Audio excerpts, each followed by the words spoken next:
Joining us this morning from OVP Family, we have President Greg Thompson. Greg, thanks for coming in. Thank you for having me. Yeah. Yes, this is a very important topic and something brand new we're talking about here. OVP Health announced it is forming a new foster care division of OVP Family. Talk about this. Sure, yeah.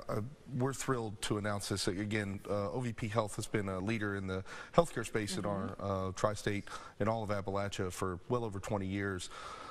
They've always kind of stepped up to meet the needs of the community, right? Whether it be, physical health or dental or, recovery care. And now, if you think about the situation that we find ourselves in, particularly in West Virginia, having more children in out-of-home care than any other state in the union per capita, OVP looked at themselves and said, how can we help make a healthier community?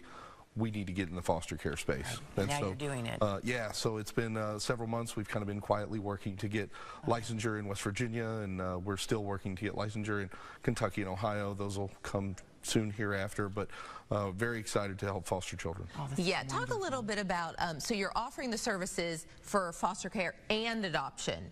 Correct. In West Virginia. Talk a little bit more about the services that you're Correct. So again, with OVP touching so many lives already, right? So we're working with a lot of people who've had involvement with the court system and child welfare, and so, biological families already.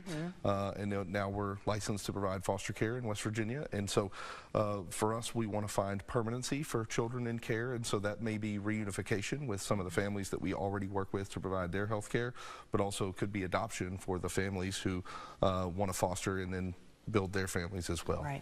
Talk to us about the latest numbers. How many children are waiting for foster families? Well, so, that's a difficult number exactly because it changes literally hour by hour, but there are 6,000 plus children in West Virginia in out-of-home care. So that includes foster care, residential care. Many of them are placed out of state. I mean, it is a true crisis for all of us as West Virginians and Appalachians. So alarming. And that's what we've actually talked to other agencies during this month being Foster Care Awareness Month, and those numbers are always staggering to hear. And there's really not enough help out there, so you guys are adding to that. We are to be able to help. Correct.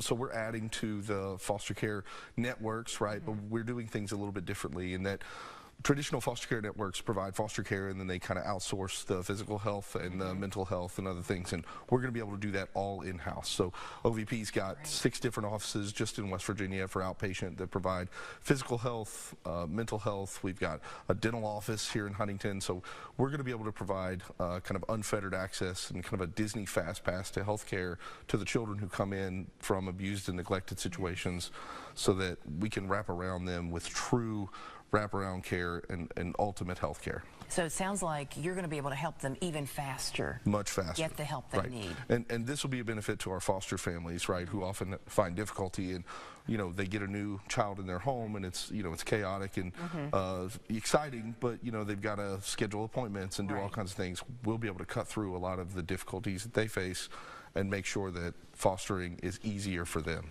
Yeah, and talk about, Greg, the help from the general public when they hear this and they might have thought, hey, maybe I can open up my heart and my house to one of these children or more than one of them. Sure. What do they, how would you encourage someone to really become a foster parent? I think there are probably lots of people who have open hearts and open minds and maybe even open beds in their home, right? I'm sure there are a lot of people thinking about it and they hear these stories and take the leap. Make the call, right? So our contact info, I'm sure, is, I can see there on the screen. Call us. We'd be happy to talk you through it. But also, know that you're not alone. It seems scary to, should I do this or should I not do this?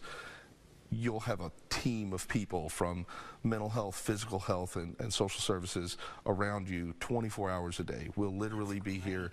We'll answer calls 24 hours a day. We will make sure that you are supported and have all the resources you need to be successful. And don't you all have some classes even coming up? We do. We'll be beginning our foster parent trainings here in June. We're very excited about it. I can imagine that is very rewarding. Yes. I tell you, I've lived 42 years on this earth. There's nothing more rewarding than finding a child a permanent, positive, stable, and happy place to live. It's wonderful. Well, it is nice to hear there's more services out there. So we appreciate you coming in and talking to us about it. Thank you so much. In the Indy